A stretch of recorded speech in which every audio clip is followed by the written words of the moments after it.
Yes. 770 million people across the world don't have access to electricity. And I remember you mentioning gridless and some of the, innovations that Kenyans are doing as far as renewable energy.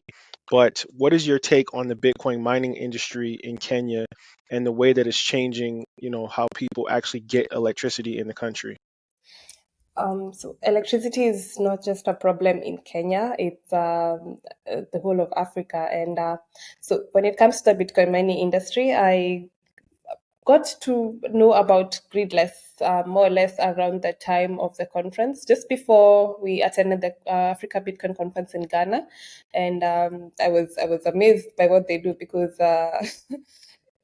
I was actually very happy to see the list. We experience power outages a lot, despite the fact that we are very rich in renewable energy, and Gridless is coming out. Besides experiencing the shortages, electricity can be quite expensive, especially for the rural areas in Kenya. This is because of the distribution network. So even though the hydros have been set up, they can be quite far from um, the rural areas, and the cost to set it up. Most the company, the electricity company, would would rather forgo than distribute it to these places. So with Bitcoin mining and solutions like Gridless, you have the mini grids close to where they're needed. They can be set up anywhere, and with this, people in rural areas can be able to access affordable electricity. And I'm excited about what Gridless is doing. In fact, at the forefront, really rooting for them because I think we might have actually found a solution that could be beneficial to a lot of areas in Africa that experience power outages. So can't wait to see how that goes too. Yeah, I'm definitely excited to see what Gridless is going to do.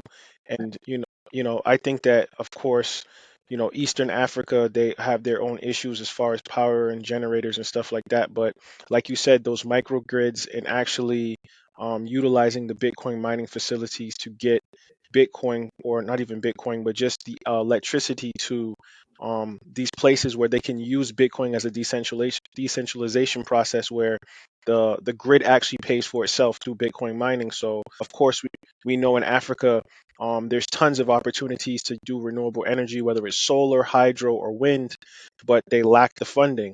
And Bitcoin mining comes in to create a solution for that by obviously doing proof of work and gaining some Bitcoin so it allows the grid to pay for itself. So yes, Noelyne, I really appreciate you kind of explaining the electricity issues in Kenya on the ground first person. Mm. Lean, is, and I want to congratulate you.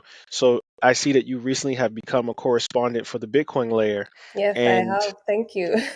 you're welcome. You're welcome.